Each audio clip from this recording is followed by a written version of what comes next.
السلام علیکم welcome back to my YouTube channel اور امید ہے سب ٹھیک ٹھاک ہوں گے۔ اور آج ہم اپنی اس ویڈیو میں ڈسکس کریں گے ACBS کیپسول کمپوزیشن کے بارے میں، یوزز کے بارے میں، اس کا استعمال ہم کس مقاصد کے لیے کرتے ہیں، سائیڈ افیکٹس کے بارے میں جانیں گے، یعنی اس کے مؤثر اثرات ہے یا نہیں ہے، اور لاسٹ میں ہم ڈسکس کریں گے اس کے خوراک کے طریقہ کار کے بارے میں۔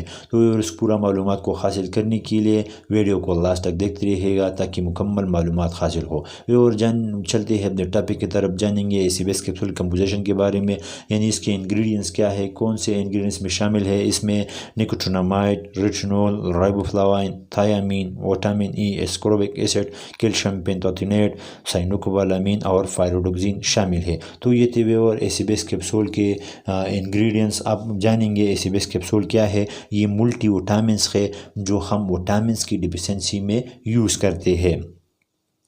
اور اب چلتے ہیں ACBS کیپسول کے یوزز کے بارے میں جانیں گے، یعنی کس مقاصد کے لیے ہم ACBS کیپسول کا استعمال کرتے ہیں۔ ACBS کیپسول کا استعمال ہم وٹامن ای کی ڈیفیشنسی میں کرتے ہیں۔ اس کے علاوہ میگرین ہیڈیک میں بھی ہم اس کا استعمال کرتے ہیں۔ میگرین ہیڈیک کیا ہے؟ یہ آدھے سر کا عادت ہوتا ہے جس میں ہمارے آدھے سر اور ون آئی افیکٹ ہو سکتی ہے۔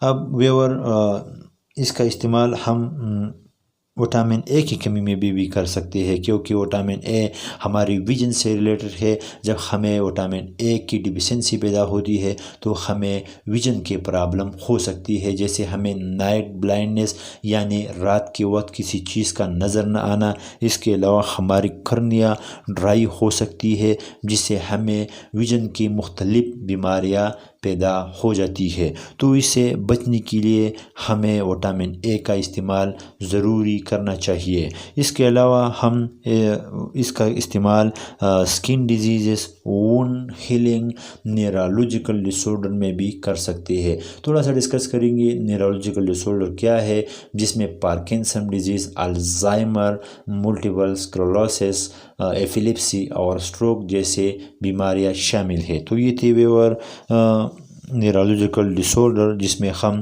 ACBS کا استعمال کرتے ہیں۔